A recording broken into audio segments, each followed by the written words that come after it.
चाय वाला इंटरव्यू प्रदीप गुप्ता का, जो कि एक्सिस माई इंडिया के संस्थापक हैं। एग्जिट पोल्स के लिए पूरे हिंदुस्तान ही नहीं बल्कि दुनिया भर में जाने जाते हैं। अक्सर इनके जो प्रिडिक्शंस होते हैं वो सटीक होते हैं, लेकिन इस बार गड़बड़ हो गई और जब से गड़बड़ हुई है लोकसभा चुनाव 2024 के एग्जिट पोल्स में, प्रदीप जी सब जगह वायरल हैं। अभी सो पा रहे हैं प्रदीप जी आजकल? नहीं, मैं बहुत ज़्यादा अच्छे से सो रहा हूँ मानक जी। और जैसे आपने कहा कि हमारे एग्जिट पोल जो है हम जाने जाते हैं मोस्ट एक्यूरेट पोल करने के लिए, तो उसका मतलब ये हुआ कि हर बार एक्सिस माई इंडिया से ये उम्मीद होती है सबकी कि परिणाम के पहले परिणाम बताने वाले हैं। I mean that's the kind of expectation जो होती है, लोगों की उम्मीद होती है। और 100/100 लोग कोशिश करते हैं कि हम शायद परिणाम के पहले परिणाम बताएंगे। कितने सही हुए हैं अभी तक इस लोकसभा इलेक्शन और इसके साथ 4 असेंबली इलेक्शन हुए थे, इसको अभी थोड़ी देर के लिए बाजू रख दें, वो डिबेट करेंगे अपन उस पर। 69 में से 65 मोस्ट एक्यूरेट स्पॉट ऑन हुए एग्जिट पोल्स। 69 हम एग्जिट पोल ही करते हैं। 2017 के बाद हम कभी ओपिनियन पोल, प्री पोल नहीं करते। तो 69 प्रेडिक्शंस किए हैं, जिसमें 2 लोकसभा शामिल हैं, 2014 और 19 का। और 65 जो है वो सही हुए। 4 समय पे हमारे रिजल्ट गलत हुए। अच्छा खासा रिकॉर्ड है ये तो। 93% कहते हैं इसको कि उससे तो इस बार क्या हो गया फिर? और इस बार भी गलती ऐसी छोटी मोटी नहीं हुई, और सिर्फ आपके साथ नहीं हुई, सारे एग्जिट पोल्स के साथ हो गई। ऐसा क्यों हुआ? क्या देखिए मानक, जैसे मैंने कहा कि फेल और पास, ठीक, फेल और पास के पैमाने तय होने चाहिए और हैं तय। तो जनरली ऐसा कहा जाता है कि एग्जिट पोल का जो फर्स्ट प्राइमरी उद्देश्य है करने का, उसमें ये जाना जाए कि कौन सी पार्टी जीतने वाली है और सरकार बनाने वाली है। ये पहला है। दूसरा ये होता है जो भी पार्टी जीतने वाली है कितनी सीटों के साथ जीतने वाली है, ये दूसरा। तीसरा होता है कितने वोट शेयर किसको मिलेंगे, कितने लोगों ने किसको वोट किया पार्टी वाइज। और चौथा होता है कि ये जो भी सीटें जिसकी भी आ रही है, हारने वाले की जीतने वाले की, कहाँ से आ रही है। लोकसभा के कॉन्टेक्स्ट की बात करें तो कंट्री में 36 राज्य और यूनियन टेरिटरीज है, केंद्र शासित प्रदेश है। ये 4 होते हैं।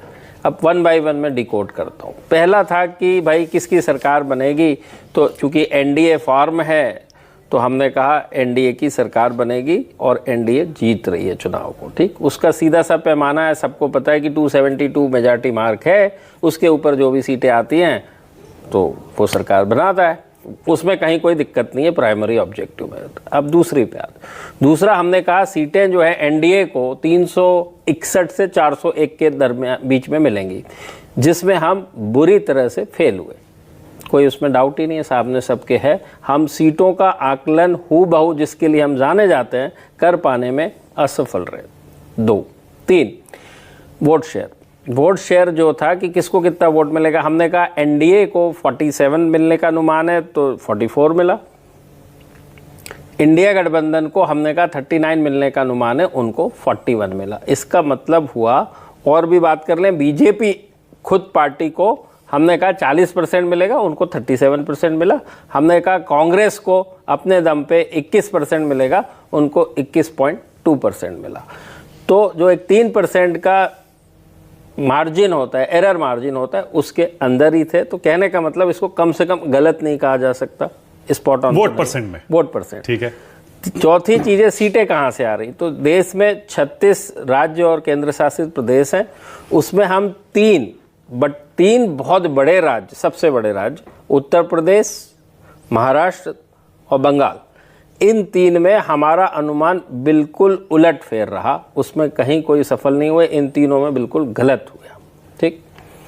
और बाकी जो 33 बचे राज्य और केंद्र शासित प्रदेश, आप किसी एक में भी नहीं पाएंगे कि 2 सीट से ज़्यादा का फर्क है, और वोट शेयर भी हूबहू स्पॉट ऑन है।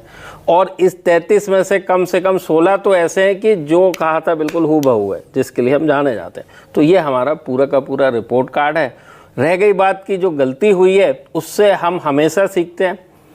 इस बार भी बहुत कुछ सीखने को मिला और हर बार एक नई गलती निकल के आती है। देश इतना बड़ा है, 64 करोड़ लोगों से ज़्यादा लोगों ने वोट किया। हमारा सैंपल साइज 0.1% होता है। उस कितने लाख का होता है? हमारा इस बार का लोकसभा का सैंपल साइज था 5,82,000 प्लस, ठीक है। तो 64 करोड़ वर्सेस 5 करोड़ 5,82,000, इसके अनुसार हम आकलन करने की कोशिश करते हैं, अनुमान लगाने की कोशिश करते हैं। पूरी साइंटिफिक मेथड है, वैज्ञानिक तरीका है। ये वही सारी चीज़ें हैं कि आप जीडीपी का भी अनुमान लगाते हैं सारे लोग, मौसम विभाग भी मौसम का अनुमान लगाता है, इस बार बारिश कैसी होगी, मानसून कैसा होगा, क्या होगा।